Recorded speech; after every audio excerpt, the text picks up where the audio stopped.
So guys, after NSA Ribadu was spotted in a video calling terrorists his brothers, many Nigerians have been reacting after a Fulani terrorist was seen wearing military camouflage.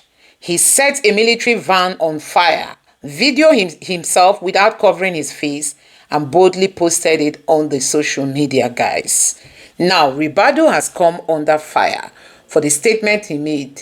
Many Nigerians are calling him out, including this Bishop Onayinka. And he said, Ribadu is so incompetent that when religious leaders raised insecurity issues at Aso Villa, he began speaking about progress under Tinubu and how safe Nigeria is now. That is what he always say, that nobody can mess with Tinubu and nobody can deal with Tinubu. Nobody can try Tinubu and go scot-free. But look at what terrorists are doing in Nigeria. So guys, in case you don't know, terrorists invaded a Nigerian military base and killed more than 50 soldiers.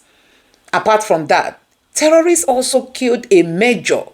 I mean a military major, not just a military major, they also killed extra 3 soldiers again. And then they killed a hunter. Like you can see this headline here, says terrorists kill major, 3 soldiers, and a hunter in Borno State. This is coming after the killing of more than 50 military men, guys. And now, like this headline here, say Boko Haram terrorists kill over 50 soldiers in Borno, yet no word of sympathy from Aso Rock. The Tinubu's government have been so silent about this attack, guys. Now, Mike Almond is saying, terrorists in bushes and Aso Villa, as well as their sympathizers, should be hunted down and removed from earth without mercy. Like Anon is saying that terrorists in the bushes and also in Aso Villa, as well as their sympathizers, should be hunted down and removed from earth without mercy.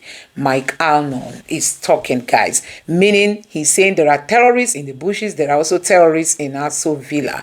Now, the body language of the Tinubu's government has come under heavy criticism after terrorists invaded communities in Bauchi State. They came in a very large number, you know, and the citizens, the residents were seen fleeing their communities, guys. Take your time, watch this video and see how Arise TV crew members have dissected this, just for you to know that everywhere is on fire in Nigeria. Terrorists are now taking over and the government is busy with politics, guys. You can imagine more than 50 military men were killed just recently by these terrorists. And guess what? Another major, military major, you know, alongside 3 other soldiers were killed again with a hunter, guys. Everywhere is a killing spree. I want you to take your time, watch these videos, and let me know your thoughts in the comment section. Please don't forget to subscribe and turn on the bell notification for more. Now take a look. Meanwhile, in Bauchi State, a video reportedly showing the dramatic exodus of residents from Mansour and surrounding areas in Alkalieri local government area of the state has gone viral on social media. The video emerged following a violent siege by terrorists forcing thousands to flee their homes, with many seeking refuge in neighboring Gombe state.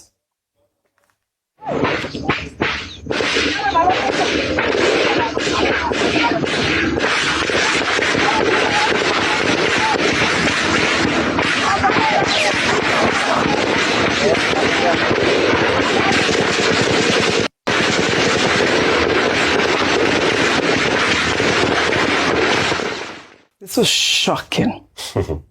This attack follows an earlier incident on February 22nd when terrorists targeted a joint task force base in Guana district, resulting in the deaths of 2 soldiers and 1 vigilante, alongside the abduction of 3 members of the community.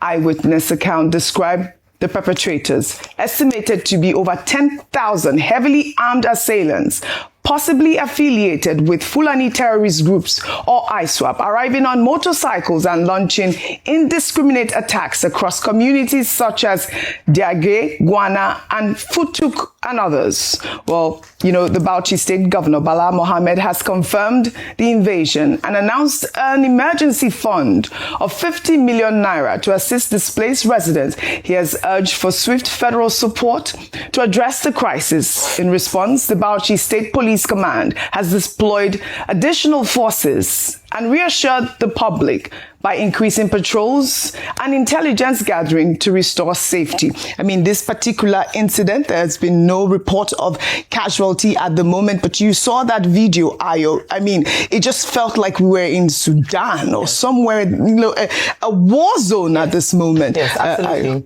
And that's why, people have often said that whilst we keep one eye on the Middle East and the Gulf areas and this war, we should have a bigger eye on Nigeria because the conflict still exists.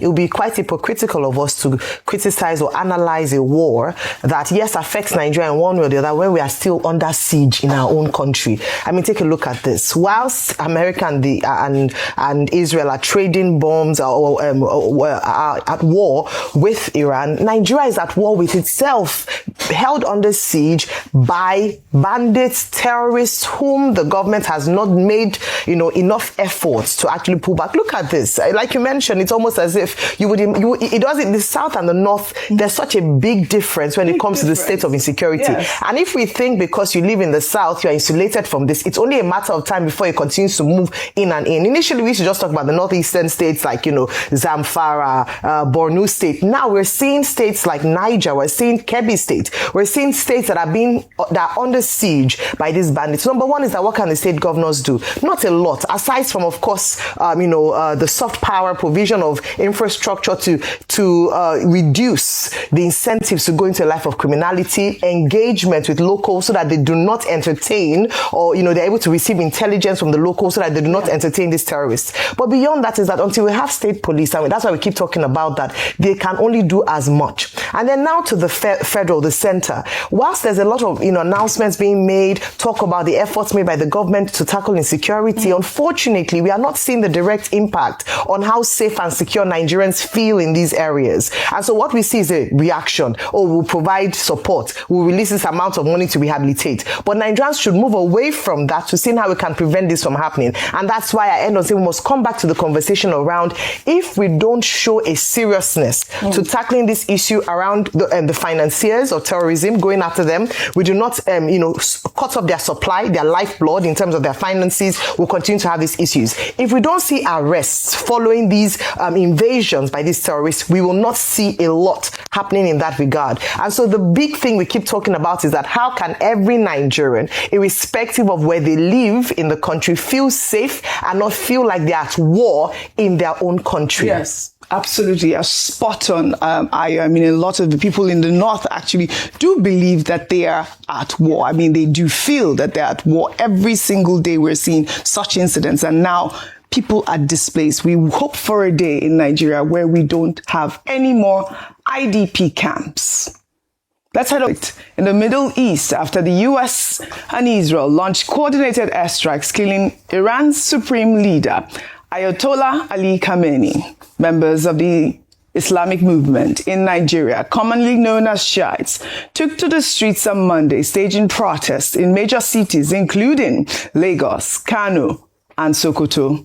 The protests saw thousands of demonstrators chanting slogans against the US and Israeli governments, whom they hold accountable for the assassination. The protesters carried placards expressing their outrage, and many called for solidarity with Iran in the face of escalating aggression from Western powers. We support Iran! We support Iran! We support Iran!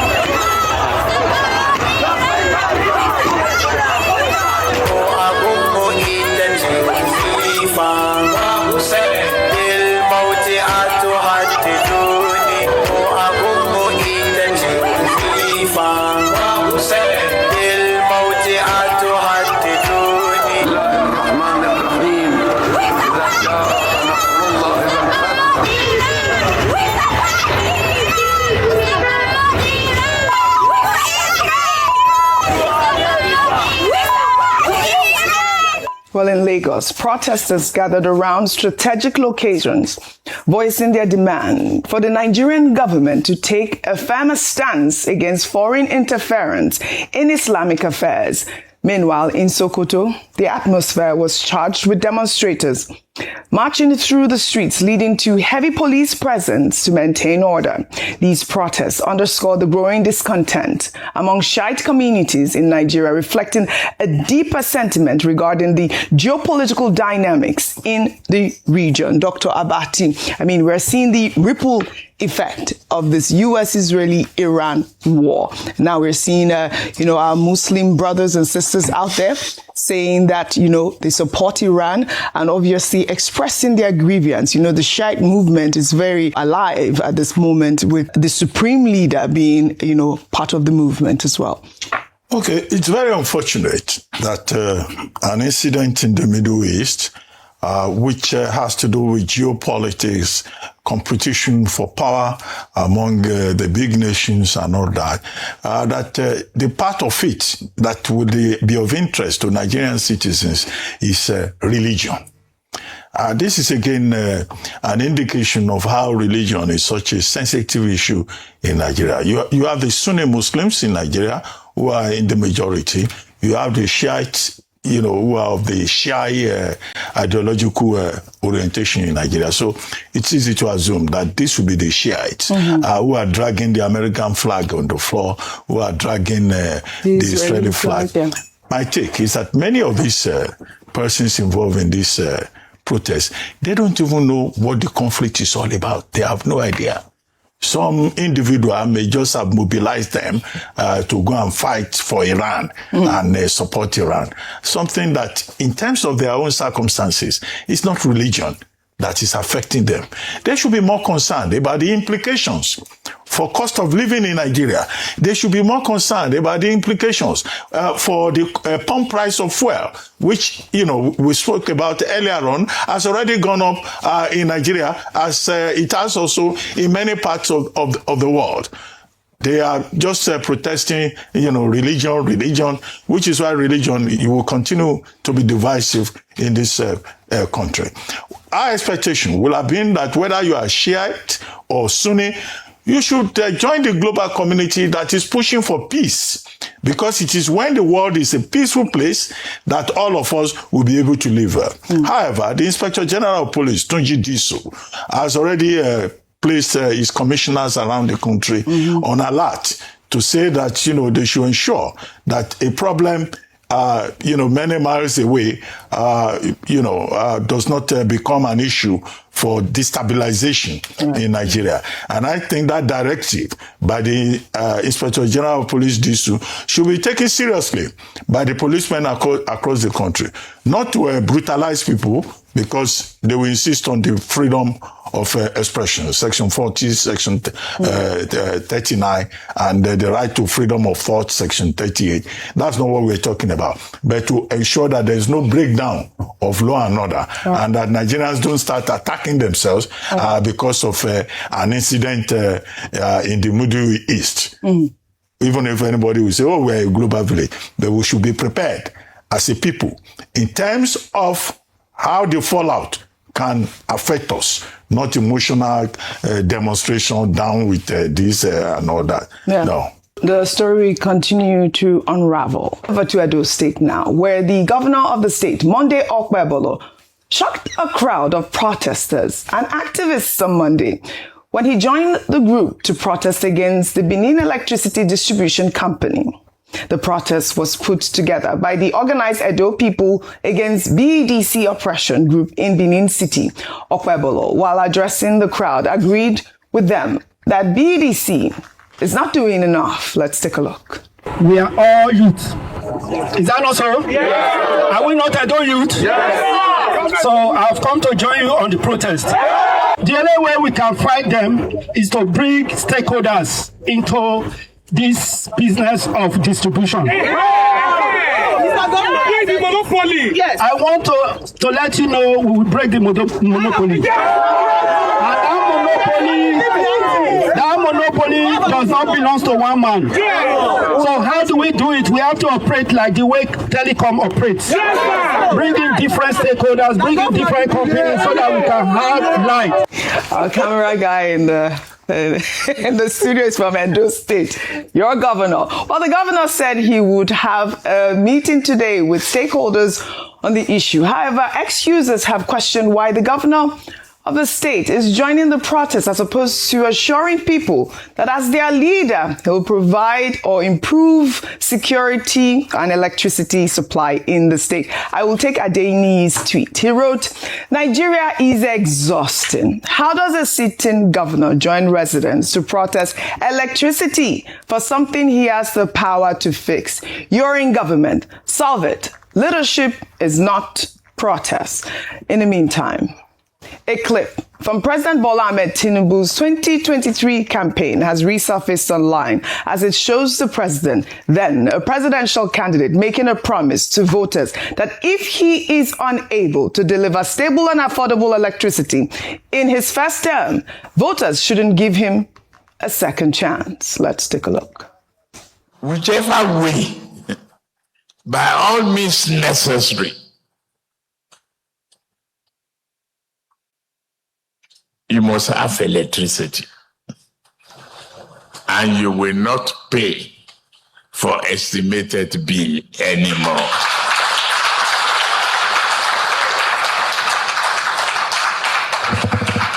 A promise made will be a promise kept. If I can't keep the promise and I come back for second term, don't vote for me. That's the truth. Unless I give you adequate reasons why I couldn't deliver. And it's convincing enough. A promise made is a promise kept. Well, former presidential candidate Peter Obi also recently discussed this strengthened video on his X page, in which he pointed out that the national grid collapsed at least twice in January and collapsed about 12 times in 2025, highlighting how a candidate's promise during a campaign can easily resurface when they are not kept. Rufai, President Bola Ahmed Tinubu, in that resurface clip, urged Nigerians not to vote for him if we do not have constant electricity supply. And now we see the governor of Edo State, Monday Okpebolo, out on the streets protesting inadequate electricity supply in his state. Okay, couple of things. President Tinubu said we should not vote for him if he can't provide power. Like he said, he's not been able to provide power. In fact, shall I tell you what he's done? He's taking the presidential villa, he's taking it to solar. Is going off the grid. So it shows that President Tinubu, in terms of power provision, has been a failure. A big-time failure. Let me even excite you even more. President Tinubu promised the electricity operators that last year was going to pay their over 4 trillion debt, legacy debt. Today, that debt has gone up to 6 trillion. President Tinubu keeps dribbling them. The other day, the Nation newspaper came out to say that there's been a body set up to be able to evaluate and check if those monies were actually correct, and they beat out that money to about 2.8 trillion. The electricity operators came out to say it's a lie. So the government is playing politics with power. They are not ready. And President Tinubu has failed as regards this. So if you say don't vote for him as regards power, except he gives you a reason, I'm going to tell you authoritatively, he has no reason. He has just failed. He's not been able to solve his problem. He's been a massive failure as regards power. Then he's running to solar. The fact that he's running to solar is a big indictment on him. Secondly, as regards power situation in the country, we have installed capacity of over 13,000. The national grid cannot hold more than 5,000-6,000 because it's moribund. He's not been able to fix the national grid. He's made endless promises about Siemens coming in. They keep talking about deals here and there. We don't see any action on the grid. Most importantly, Akpakomisa, that is going ahead to protest, the joke is on him. His predecessor built something called Osiomo power plant, 95 megawatts. Has he built any power plants? The Chinese partners of the Osiomo power plant pulled out of the JV as of 1st of September 2025 because they couldn't meet the agreements. So we should ask him what happened to Osiomo power plant. You see, these politicians are very hypocritical people. That's why with the crop of politicians we have, Nigeria can never move forward. That's why you have a level of insecurity. The state is obviously overwhelmed. Ayo, you are seeing a losing state. You are seeing South Sudan in the making. You are seeing Somalia in what is happening in Bauchi. A losing state. A state where bandits are raiding people. People are running away. Terrorists are raiding people. Look at them running away. It's the same people this Nigerian state want to come and ask taxes from. and they are making new tax law form. The government cannot even do anything for these people. Will these people tell you that they have any impact of the government in their lives? So you can see, plus Akpako Misa that is going to protest because his own father, Tinubu, that he said if Tinubu does not enter, he will resign. His own father has failed nationally. He thinks BEDC does not want to give power to their customers. It's because of the failure of his own father on the national scene, President Tinubu, that he's saying he's going to resign if he does. If people don't vote, I want to give 2 million votes in Edo. Do you know how many million voters? I don't even know how many million voters that are coming out to vote. They say I want to give 2 million votes for. It's because of his failure of his father at the national level that BEDC. How many votes did he get himself? I don't even know. And I don't even care to know. Okay. So if his father failed on the national scale, he's not going to protest against BEDC and harass BEDC, say they are not doing well. They are not doing well. They are not doing well. Yeah. And he has Osiomo power there. Yeah. They've not been able to fix Osiomo power because he has not even built new power plants. Should they've passed the law that states can now, adapt their own power. How many power plants has it been? How many investors has it brought to the states that regards power?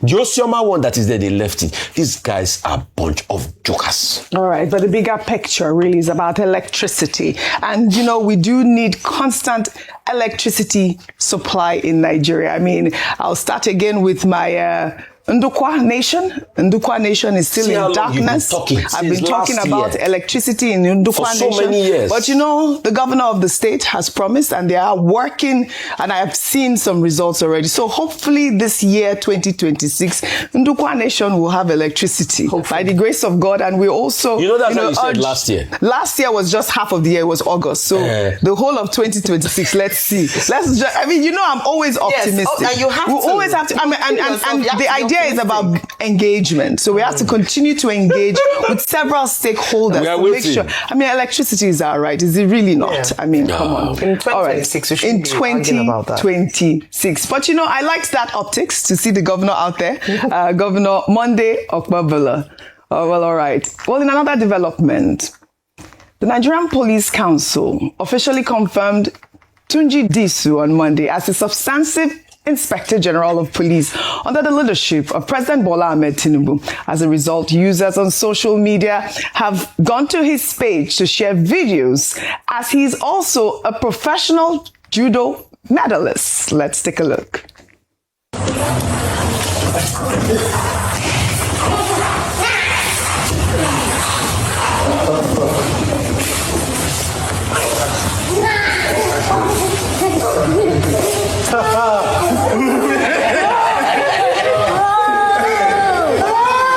I just saw it. Oh God!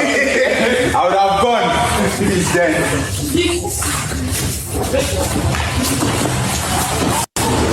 Put on. Come on, move. Yes, sir.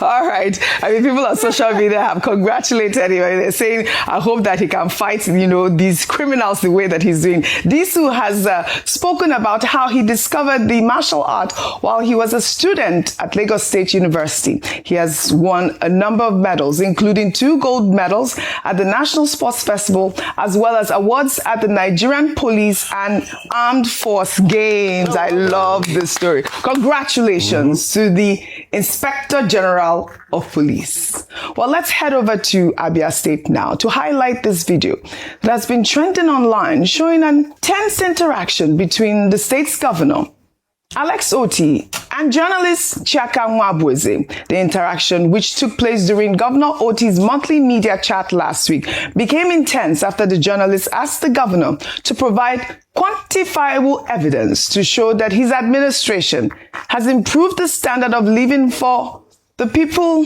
in Abia State. Let's take a look. Your Excellency, I want to ask, can you provide verifiable data showing how your policies have directly improved the economic and living conditions of ordinary Abians beyond infrastructural development, Your Excellency? So the point is that this media chat is a serious media chat. So we are not here to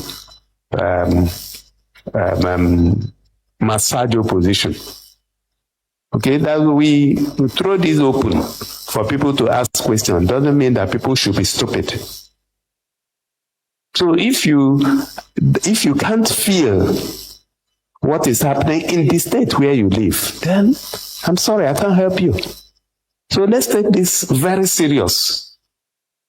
Okay? Speech is free, so you can. But when you come for my media chat, you must be prepared. If you don't have any questions, then you don't raise your hand. Well, Dr. Bati, this video has been trending online. Some people have defended the governor, stating that the journalist should have already obtained that information as part of his research. Others reacting like the International Press Center called on the governor to publicly apologize. Your take on the story, Dr. Abati? First, I don't think that the governor was fair to the guy, Chika Nwabueze. It's the job of journalists to ask questions. But we've seen that, after a fashion, governors, ordinary citizens, they develop the habit of teaching journalists how to do their job. One politician just tried that this morning, creating a lot of tension. I thought that it was even a good question, asking the governor, to tell his public how his projects have impacted in a measurable manner on the lives of the people. That would have been a good opportunity for the governor to go to town. Yes, to sell himself. And sell himself. Yes. In fact, it was a leading question. Yes. I didn't see it as a difficult question, because if the journalist had appeared opinionated and antagonistic, running a lecture before asking his question, showing that he was already biased, that would have been a different thing. But Mr. Governor, you say you have done a lot of projects. Tell us how you have impacted the people of Abia State. If I were in the governor's shoes, I would have spoken for the next 15 minutes. All right. Telling you the projects, telling you what I've done, telling you what is different, and what is what the last administration forgot to do that I have delivered. Yes, journalists are supposed to be investigative journalists, but even when a journalist knows the reality, sometimes they give that leading question just to help the question. Let the people hear it from your mouth. All right, okay. So in that regard, I thought the governor was harsh, and they should find a way of making peace. That's the state government. All right. Even apologizing to the gentleman away from the cameras. That could be, a good way. Will be a good idea. Absolutely. Opinions are divided. It was a longer tape. It was a longer video, and it appeared that the governor had felt, some sort of disappointment in some of his questions. So, he was just asking for an explanation. Even if he was being mischievous, the governor could have educated him. All right. Well, after all, he's there as governor, serving the people, but calling him stupid, saying he's representing the opposition, that may not be fair. All right. The spike in insurgency, why has that case not been addressed? Esther, you know why they have become bolder? Because they discover that the government is weak. If there is no crack in the wall, the lizard will not enter. They have seen the crack in our security architecture. And that's why they are so bold and so arrogant and so I don't know how to describe, with impunity. And that is the burn of the contention here. Do you have a military that has a marching order? Donald Trump just told you that 3 people have died in Iran fighting the battle against terrorists. He just announced it. But here, they will never agree that somebody died. We keep everything in secret in Nigeria. Even things that are very obvious. We keep praising the military. But look at what is going on under their watch. No, the military is trying. Esther, we've seen that. You need to see how our foot soldiers are fighting hard. Young boys, they're fighting hard, Barrister. It's not easy. But the thing is, I don't know, there's a spike. It's just coming back, and I don't know if this is the plan, if this is the whole jihadist thing, if this is an offshoot of what is, because even before this whole Iran thing, these guys came up. In fact, since last year that Trump said country of particular concern focused on Nigeria, I don't know what happened. It's like they all woke up. They know what is going on here. Seriously. Some of the information that they refuse to tell us, we hear some of them from abroad. They hear some of these things abroad. Esther, do you imagine the impact of a presidential speech by Tinubu over this insecurity. Do you imagine the impact? How far-reaching it will be, especially to our military, to our armed forces.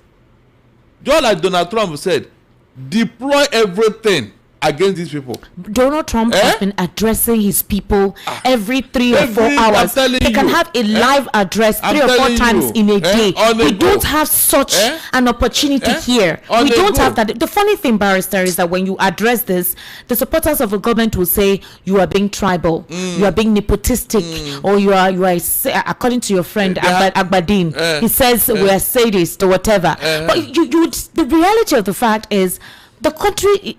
Some parts of Nigeria don't look like they are part of Nigeria at all. And how patriotic can such a person be? I have said it here. And one naughty caller told me that I'm drinking Panadol for somebody's headache, and I should go back to Imo State, where I come from. They all say the same thing. But we're all Nigerians. And we want what is better for this country. You are not. So at this point in time, anything that affects some certain regions and you think you're safe, you're not safe. Somebody just projected that by 2050 or even by 2045, that the Southwest will be the home base of more than half the population of Nigeria. I mean, because people will be looking for safe havens, places they consider to be quite safe. And if you're complaining that the place is becoming congested, you want people to go back to their regions, why not look for a way through which insecurity can be curbed? Let people stay in their bases, in their homes, farm and go about their businesses. Who is encouraging all of this? We don't know what the plan is by the government. Because I don't believe that this silence is for nothing. Seriously, it's like we don't have a government.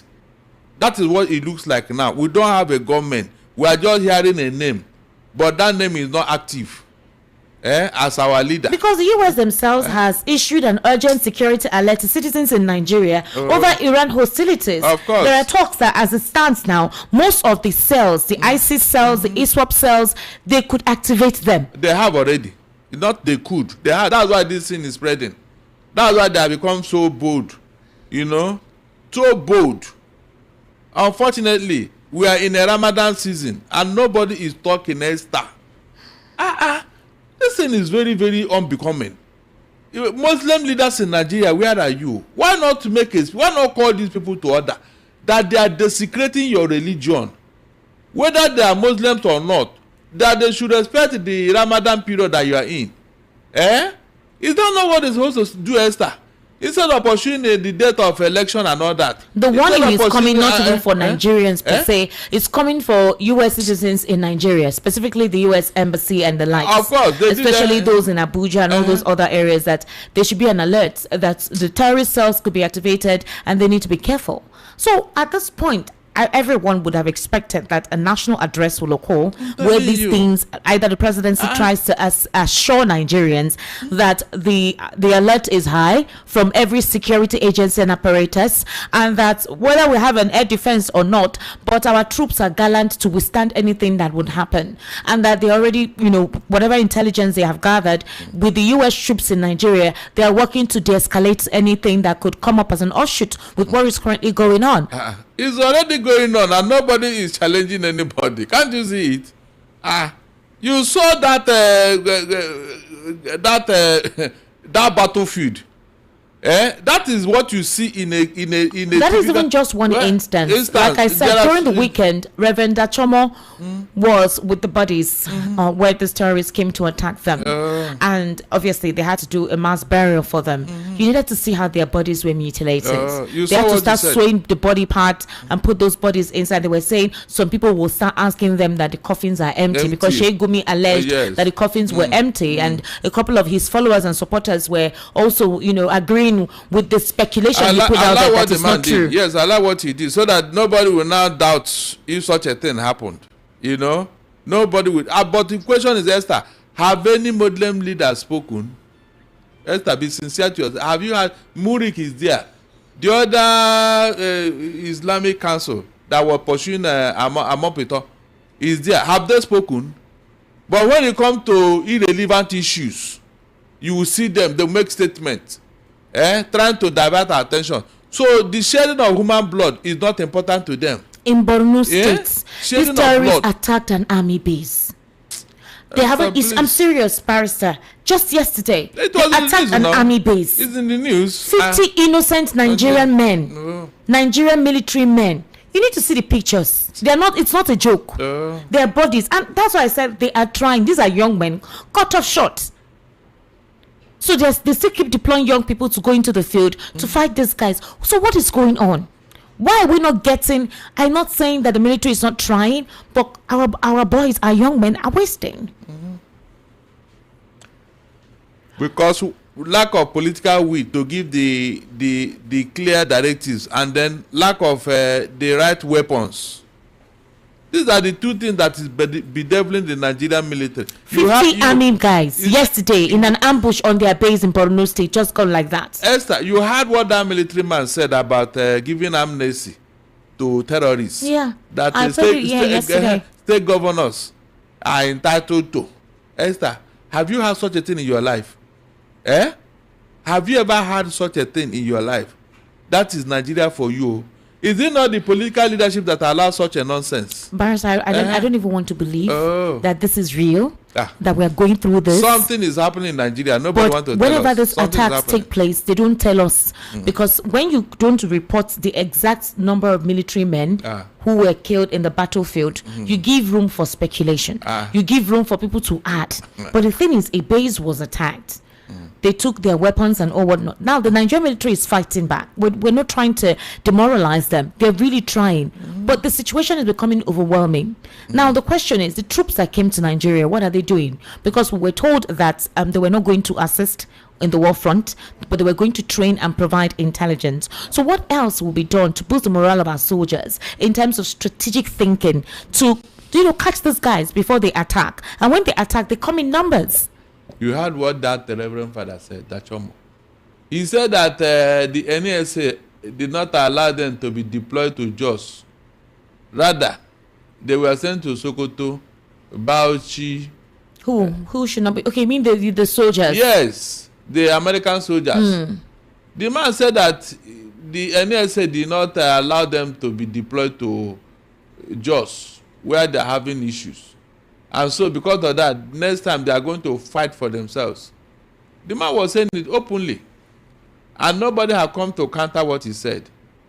You left the real place where you have terrorists holding swear.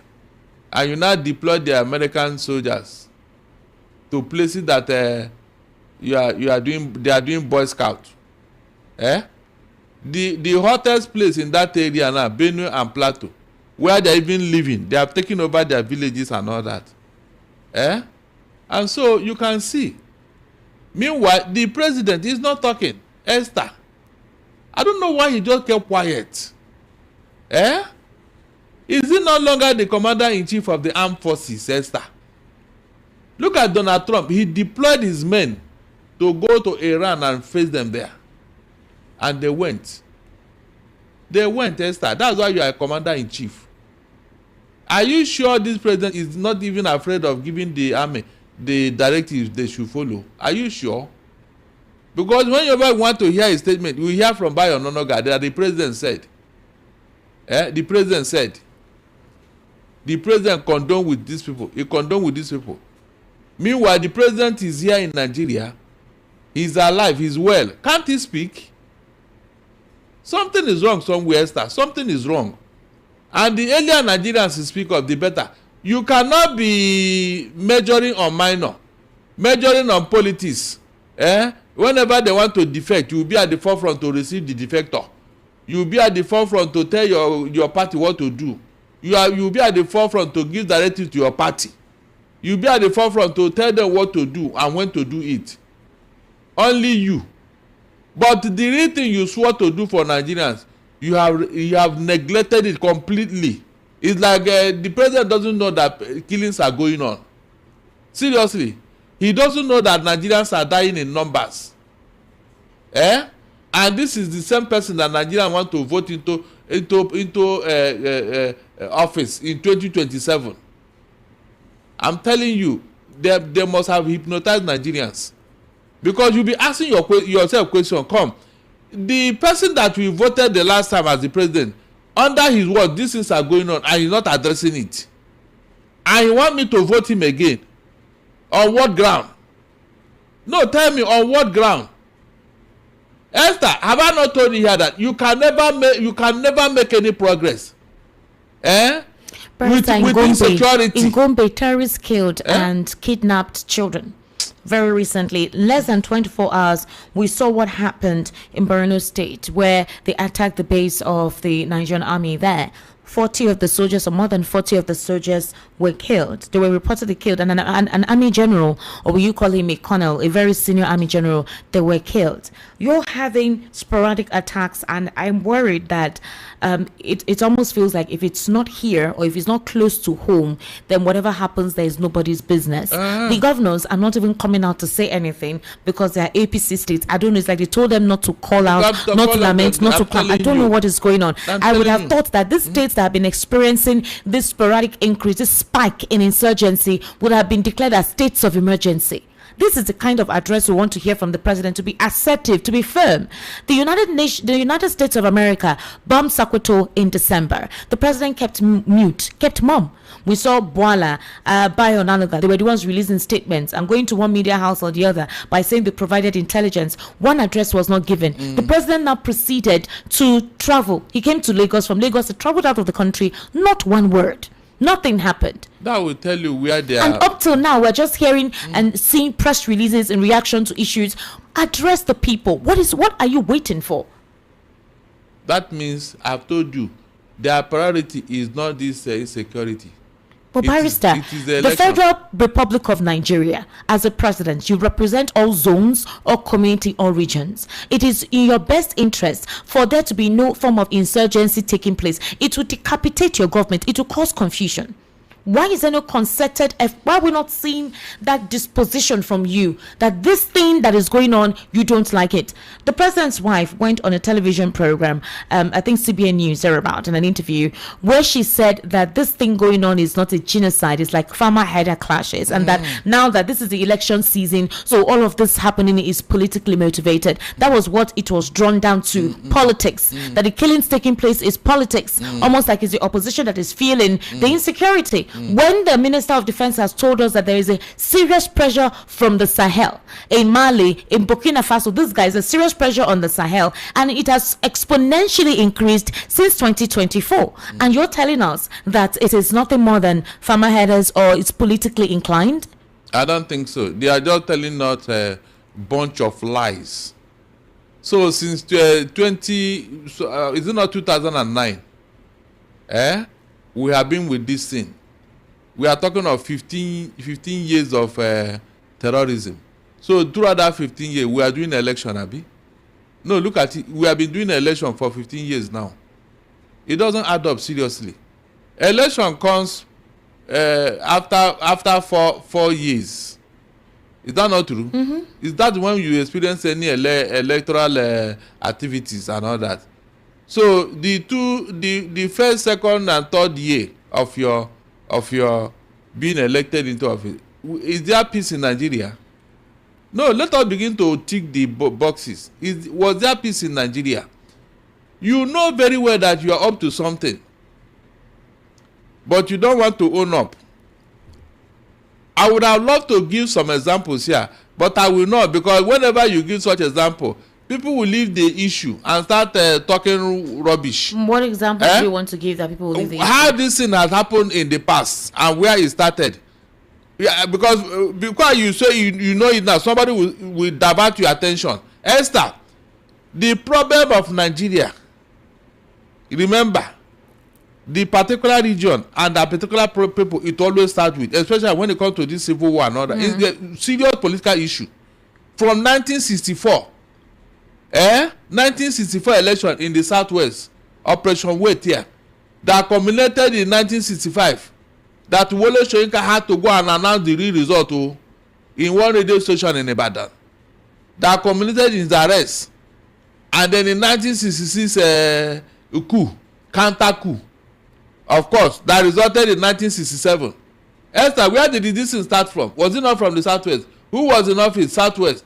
June 12, 1993. Where did he start? The same place. Just look at it. The trajectory of events. And now this one is going on under a Yoruba man's watch. Nobody will see with his administration. Don't make it seem as if it's under the Yoruba man's watch. Listen very well. It has become worse under Tinubu. It was not like this. You don't think that if it was someone else, it wouldn't have been worse? It was worse because Tinubu is playing politics with this insecurity. Barrister, you cannot make such an allegation. What are you saying? Without you having... I said it was worse under his watch. More terrorists entered here under his watch. Is it not a record? What I'm trying to say, Barrister, is that are we saying that it's because it's him or the APC as a political party? This was what was encouraged in the previous administration for 8 years with nothing being done. Hold on. The ball could stop on his table. Let the same muscle, the same dexterity, the same effort Tinubu is making with his political party. Let him deploy it to solve this insecurity, Esther. You are just one lamenting here that he not made any speech. He has not said anything, and these things are going on. I mean, look at it yourself. When you keep quiet, are you not showing weakness? Are you not emboldening the terrorists?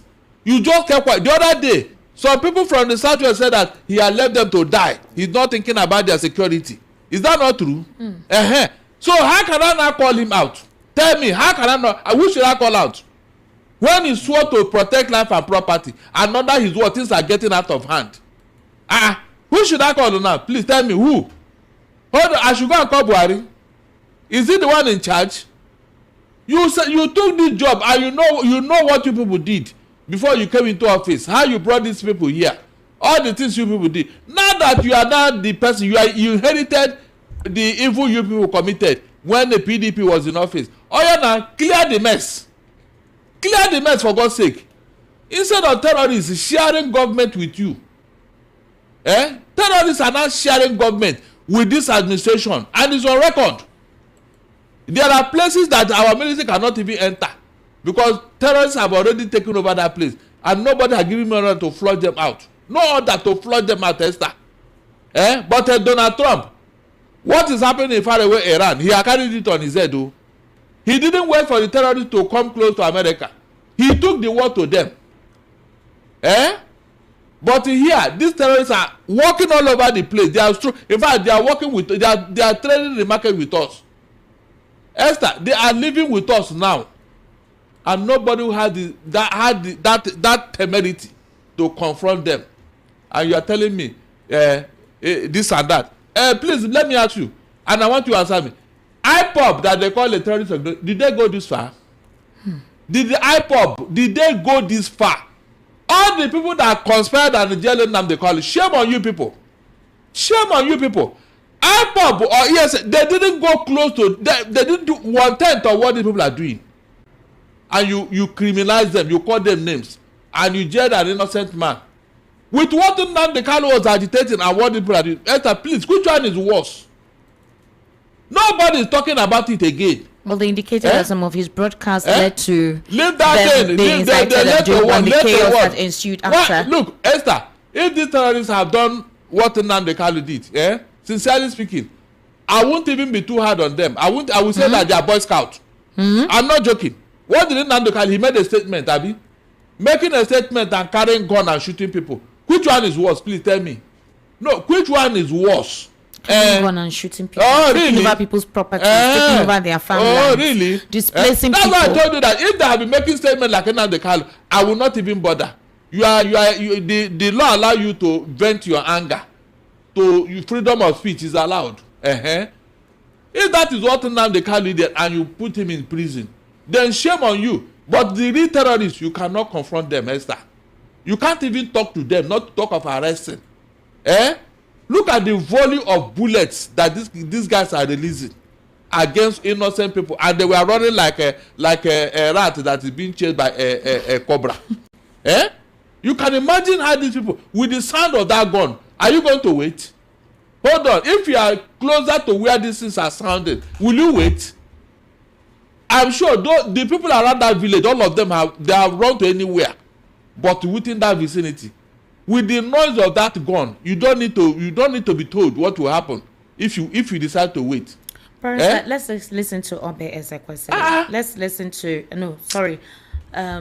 Director General of the World Trade Organization, Dr. Ngozi Okonjo-Iweala. Lead if you cannot listen.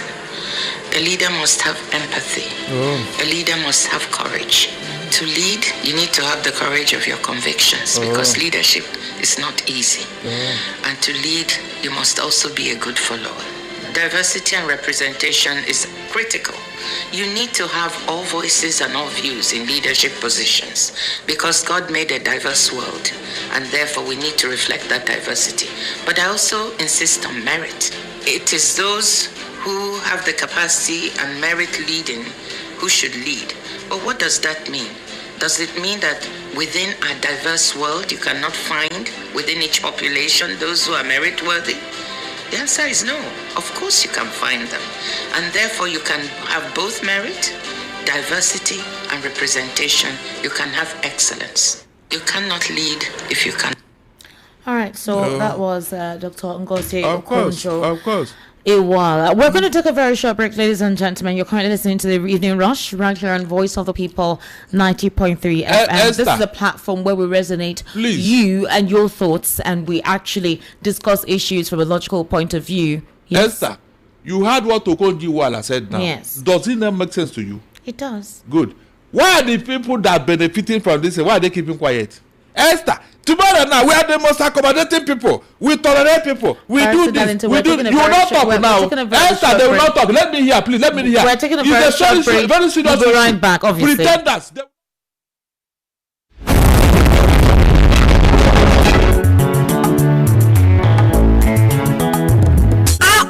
House dey dark and never be the choke. It dey worry you as it dey affect your business. So much on don come. Imagine say you wake up for morning, light no shake, fridge don block, business no get wahala, everything dey okay. No be dream o. With Yohaku, na you dey control your light. Yohaku dey sell gas cooker, freezer, fridge, and dem go furnish you with modern kitchen o. Whether na inverter, batteries, panels, smart street lights, na solar AC system wey you wan use for house, business, and for industrial work, Yohaku stand chim to help you. Bye to NEPA bill o. No wait till transformer go spoil again o. Oya run call Yohaku for 070-121-30260 or 080-324-82573, or you fit to call 080-669-60066. For Lagos, we dey for shop F1179 Industrial Section, Ojo Alaba International Market, or shop G6 Electronic Section, Alaba International Market, 8th line, Ute Obochi Plaza. Abuja office na Corporate 13, Dubai International Market, back of Games Village, Karu District for Abuja. For Port Harcourt, we dey for number 51, Oporo Road, Eziowa Elite Trade Center, for Rivers State. Yohaku website na www.yohakuproduct.com. Online store na www.yohakustore.com. Yohaku, from sun to earth, we dey make your mind dey connect.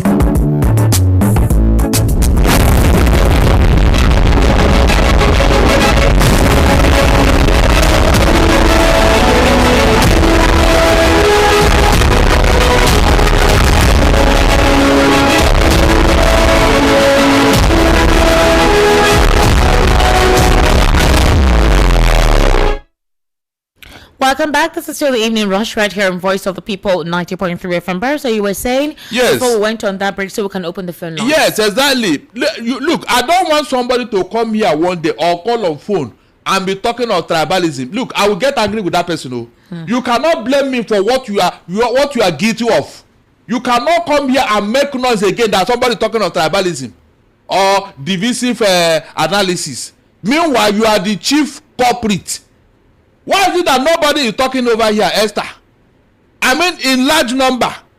A couple of them, man. A couple, one or two is not enough. It should be. I'm talking about critical mass where they condemn things, the way they condemned it under come out like that. Come out and make such noise. There are numerous. That's what I believe you. There are numerous actually who have been calling out this anomaly. Unfortunately, their voices get drowned. Really? Yes. Why is it that their voices will be heard when another person is there?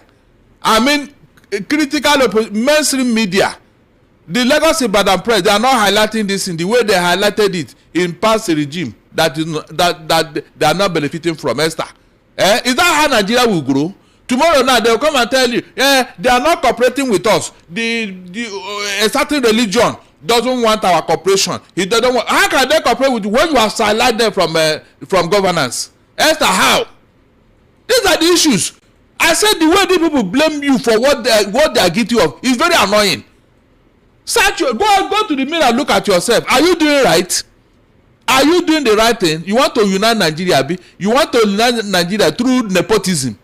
Are you serious? Listen to what Okonjo-Iweala said. Listen to what they said. So governance is now is all about tribe and region and religion. Is that true? The day any Igbo man will go there at that point, just one Igbo, Igbos have taken over. They want to divide Nigeria. They want to.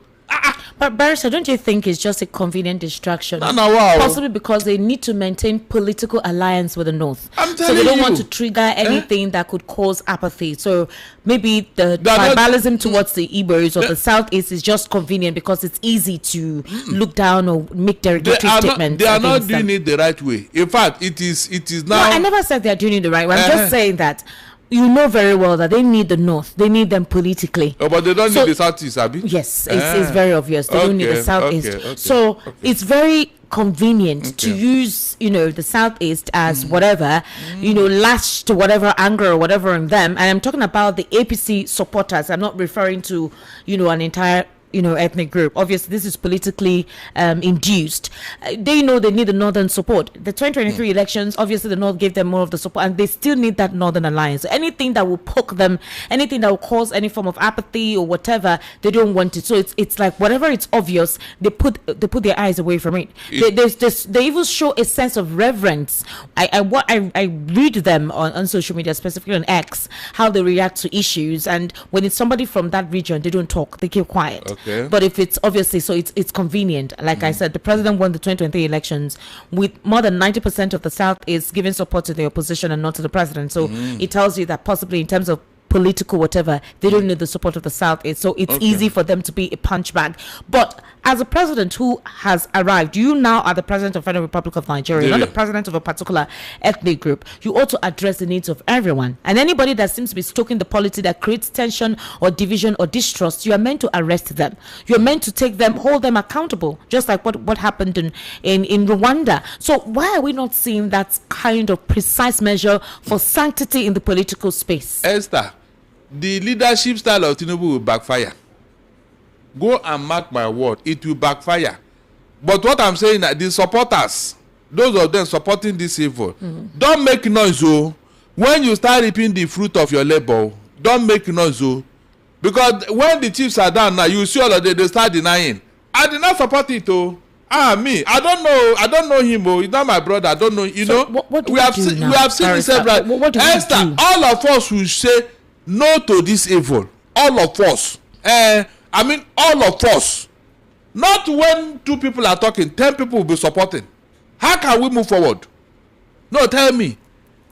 Have you not noticed that whenever opposition want to hold meeting, they call them hoodlums. They go and scatter the place. Who sent them? No, you mean they went on their own, Abi, and you did not arrest anybody? Esther, nobody was arrested. From what happened to Edo State.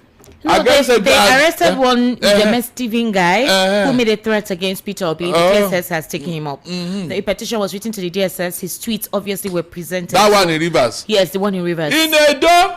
In Edo State, the Commissioner of Police said they're investigating but they haven't apprehended anybody. Yes, it's true. Yes. Even that day, they didn't see any on Marker, Babi. They didn't see any. And they said this could be as a result of the internal imbroglio in the ADC, that one cannot categorically say it was state-sponsored thugs. Esther, an on-marker, if an on-marker passed this route, and the police are looking for them, it will not take up to 10 minutes to catch them. True or false? True. 10 minutes. They will just make call and radio their, they will let them and stop them. On markers, already you have identified yourself. How many weeks now? On markers cannot be apprehended in Edo State. On markers, It's like people should not talk or say anything. That is it. So don't post. Or, in fact, do you know that in Rivers State, a local government chairman beat up a young lady who shared a video of a dilapidated school in the chairman's local government area. That was embarrassing. Yes, they beat the girl. What that is where we are. Ask them now. They say, "Are you sure these people are APC people? Some people can be doing anything, but." In Ahuada West local government area, River State, his name is Eugene Cheta Epele. He said he beat up this young girl. If you act like you said, he may deny it. Of course, to say it's not him. It stops. But this it's appalling. Who sent them? Why do we condone evil just because of political alliances? By the time it will haunt them tomorrow, you see sympathy like in Aerofy. It's like democratic brigandage. It's like the structure that is meant to keep a sense of sanity that should differentiate us from primitive and barbaric tendencies is basically what is the order of the day. A tall order of the day. A minister went on live television to say that a senator, he marked his word that she would not return. Come back. That means he has already conducted the election. He made such a threat too before the FCC council polls, and it's exactly what he said that happened. Well, ladies and gentlemen, let's take a reaction. The number to call is 080-3692-9933. 080-3692-9933. WhatsApp number is 0817-1756-338. Please, when you call, turn off the volume of your radio, turn it off completely, and please be direct with your thoughts. Don't take too much time, so we can take as many calls as possible. Hello, good evening. Hello, good evening. Welcome. How are you? I'm fine. What's your name? My name is Titus from Okapa. Titus? From Isolo. Titus from Isolo. Titus don't cost so. I'm telling you, very expensive. I give it to you now. Good evening, my brother. You see this problem of APC. This problem of APC. And it baffles me that those zones are having problems. Even from the one that got the camp from the PDP, the governor of Adamawa State, where they are killing people. Yeah. Where they are killing people. They lead their party. Where they will stand to fight against those people, join APC. Plateau State, join APC. And this is what people are killing. They keep occupied because they are in APC. And I tell you one thing, APC is this APC that they know, and that they follow of this Boko Haram. I'm not saying because of I'm not saying what I don't know. Because it started from 2009, when Buhari lost the election, 2009. With the present election in 2009? No, 2007. 2007, after the election. 2007 election, after the election. So when he lost. Okay, lost, okay. Yeah, 2011 election. He was the present vice president. And all that, the father promoted this group, talks. And look at what in 2015, before 2015, 2014, they promoted this group and brought these boys in Nigeria just to disable PDP. So what happened is this PDP, they dismantle and went back to APC. And they know that the problem with this country.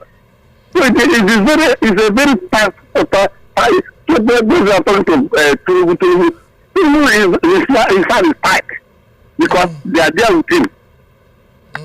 All right. Thank you very much. 080-3692-9933. Hello. Good evening. Hello. Yes. Good evening, sir. Welcome. How are you, sir? Well done. Well done, my brother. I want to react to a few things. Go ahead. First, as regards the Boko Haram, You didn't tell us your name, sir. All right, please go ahead very quickly. What they are doing in Nigeria, killing people everywhere. Truth is, I know that our military cannot take care of them. But the problem is that our military have been taken over by this one, to be sincere. Because, let me tell you something, look at what National Prayer Pastor said, and I don't know if he's one that says to that. These Boko Haram are our brothers. Repent. They will be forgiven. Abi. And they will give you amnesty. Mm-hmm. Is that what you're supposed to say? If they national whatever you gather people when you are talking to them that way. There are people who have been killing people. We have over 3 million people in IEP camp as a result of these wicked, demonic individuals. And now you are coming up to say these are brother. You report, you rehabilitate them. Can you imagine terrorists? These are the reason why the military cannot defeat Boko Haram. That is my sister. It's not the camp. These are little boys. The military can handle them. I'm telling you, those boys are small boys. If you look at they are sympathizers. Exactly. Okay. Exactly. That is the truth. Exactly. That's the problem. Our military can fix them. But the problem is that the head, the commands, is the problem. They are sabotaging the effort of this board. They go and ambush them and kill them, giving them information. That's the problem. And again, I want to talk about US in Iran. In fact, they should deal with Iran because Iran is a terrorist nation. Sure. Yes, it's obvious. Yes. That man they kill is good. You can imagine. Yes. People are protesting in Nigeria for the death of one terrorist. terrorist. Why how many people have been killed in Nigeria? Yeah. How many of them, like by the said, where are the leaders? The Muslims. I'm telling you, they don't get quiet. My brother, leave that thing. All of them, they are silent. They are not saying anything. They go to they are killing people, burying people, and nobody making comment. Don't mind them. These are they know exactly what they are doing. And to round up, there's nobody in charge. Look at Trump, what he said. Abi? They address the nation and he said exactly what he wants to do. Yeah. Exactly what he wants to do. Nobody will stop him. I thank you very much. Thank you so much. To be honest, like I said, it would have really made sense if ever since what happened in December happened, that the president addressed the nation and affirmatively, not via a press release, we hear him say, destroy and terminate these terrorists. I'm giving you a deadline. I need you to decimate them. I don't know. Maybe his system is just different. Maybe. Which system? His system of condoning terrorism. Hello, good evening. Why was it not the judge? Paris. Hello, good evening. Good evening, sir. How are you?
So guys, after NSA Ribadu was spotted saying in a video that terrorists are his brothers, guess what? This Fulani terrorist was seen wearing military camouflage, and in addition to that, he set a military van on fire and he was recording himself. He didn't even bother to hide himself. So guys, see how this headline here captured it. It says video shows terrorists as he openly reveals what they did to a military vehicle. He actually set it on fire and recorded himself, even without masking his face. He recorded himself, you know, showing the van being set on fire, guys. Now, you must have heard that terrorists invaded communities, not one, not two, about 3-4 communities in Bauchi State. And guess what? Residents were seen running for safety. I'm just going to allow you to take a look at how Arise TV crew have dissected this. Nigerians, it's getting horrific by the day. Just take your time, watch this video and let me know your thoughts in the comment section below. Now take a look.